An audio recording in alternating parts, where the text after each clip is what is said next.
Hello, everyone. Thank you very much for watching today. And today, just going to keep you for a few minutes because I want to remind you of how important it is to reach out to your sphere of influence and have at least a simple system to consistently go after the same your sphere.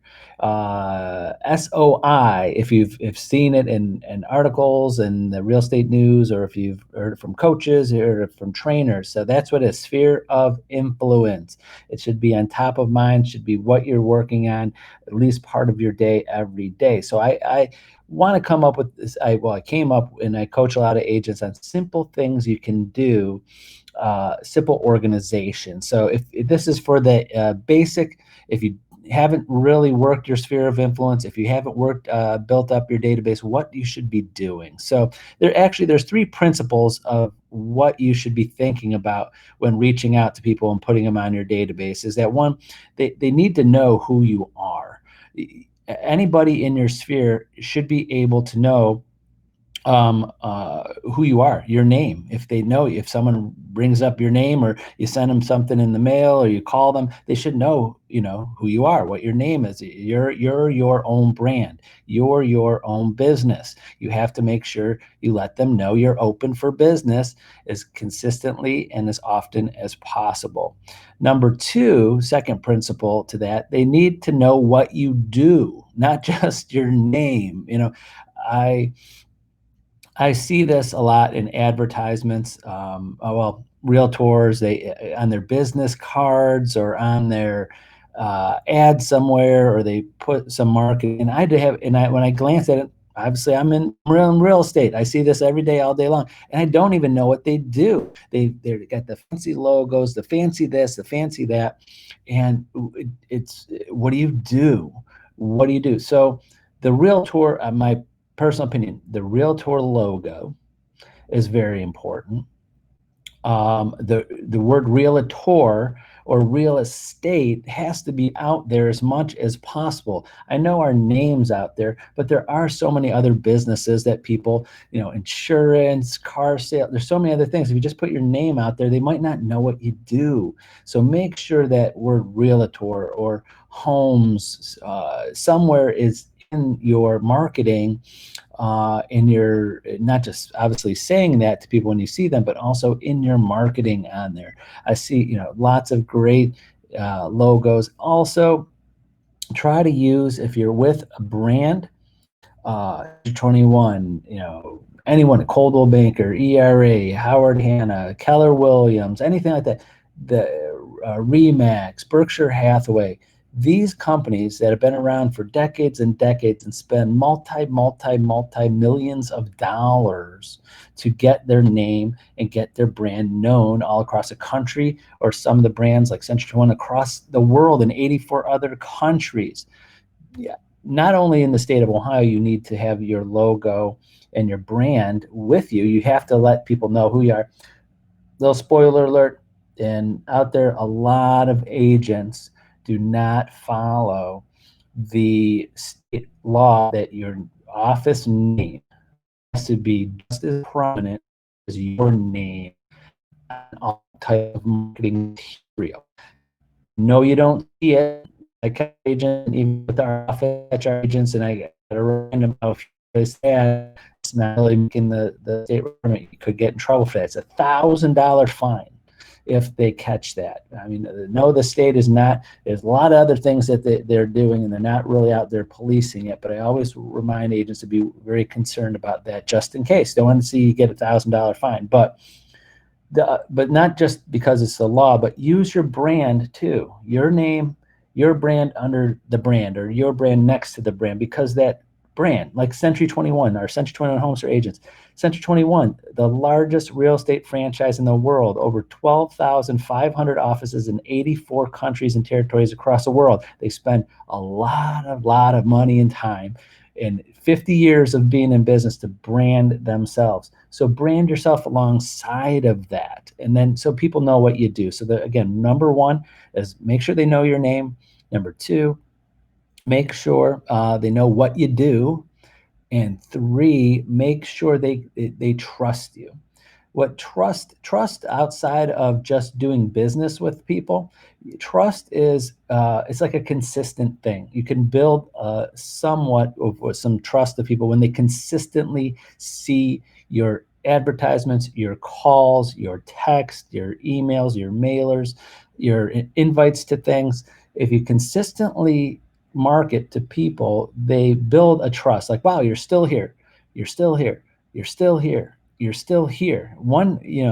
In marketing 101 in college, it takes minimum 7 touches for someone to even start considering to do business with you. That's in general marketing 101. 7 touches, 7, they got to see your name, they got to see it. So 7 times.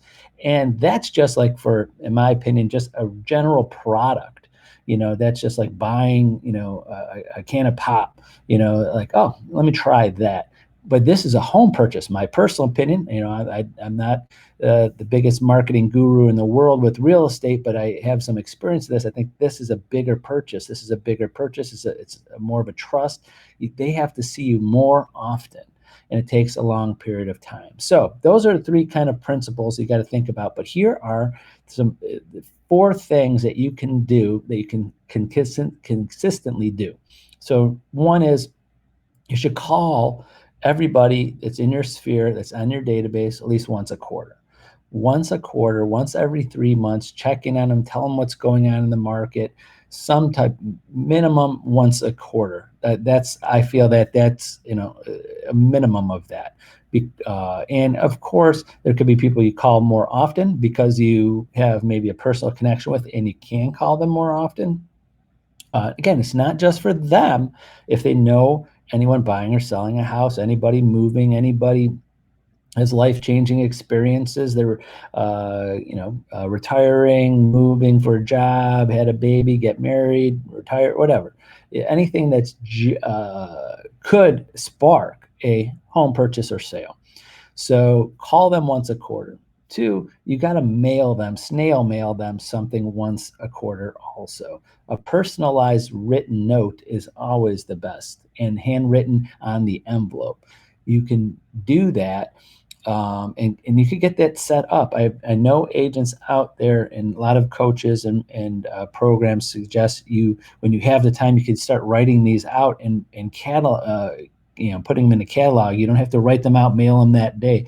When you have time, like, oh, I want to spend part of a day once a week writing my handwritten notes. You can do that. You could pre-write. It's you're still handwriting them, just because you're prepping them and getting them ready. That you can do that. So again, 1, call them once a quarter. 2, mail them once a quarter. 3 is email. If you could get their email address, should be on every 30 days. A market update of what's going on in the market. You could have different lists. Again, all time being equal, you want to put this in, I would have everybody have different lists of markets, where they live, what's going on in their market. You could email them what's going on in the market that month, and what's going on, how many have sold, how many average market time. A lot of these reports are on the MLS and Realist on the MLS. You could get a lot of great reports there too. So email them once a month. And also there's a lot of real estate services that have pre-real estate related emails that could go out automatically if you want. So everybody should be on some type of automatic email system. So that's 3. And number 4 is you should have a client appreciation party or event twice a year. And what that could be is, you could have it at a local restaurant and get their help, to promote their business. I've had agents that do movie nights, go to a movie theater on an off night, maybe Tuesday night. But again, with COVID, it's kind of, obviously that hasn't happened this year much, but it could, when everything is back to what we hope is normal someday. Movie nights, restaurants, agents have had pool parties at a local pool. So when everything kind of goes back to normal, you can kind of bring everybody together. Now, my experience with having events, maybe if you're lucky, if you invite 100 people, if you ever had, parties, if you invite 100 people, you're lucky if 20% show up. So, but that's good in the aspect of it's the thought that counts, the invite. Imagine someone, you're sending them an invite to a party once a year, every year for 10 years. They never come, but you get the credit for that. You've consistently and personally wrote them an invitation, handwritten, would love to see you, come to our event. And it's the thought that counts, that gets there. So don't be discouraged. I've had agents that have had events and they say, wow, I had a great turnout. And then some they say, I had not that great of a turnout. But it's the thought that counts. It's not that always that. So again, you have to budget that, but that does go a long way. The client appreciation, family-friendly events, bringing their kids out, having cookout. You can even go at a park. When in the summertime, get a pavilion if you have to reserve a pavilion. Like at some of the local city parks. And grill out some hot dogs and hamburgers. You could actually call up some of your lenders and title companies and other reps. They might want to help co-sponsor it and help you with some of the hot dogs, hamburgers, whatever you want to do. But that goes a long way. So again, recap those 3 principles. Again, you got to make sure everybody in your database knows who you are, what your name is. When they hear your name, like, oh, that's Tony, so Century 21. He's a realtor. 2, they got to know what you do, not just your name. They go, that you're in real estate. 3, they got to trust you. That comes with a lot of time and going consistently, mailing and emailing and calling. Oh, and one last thing, I'm going to jump back.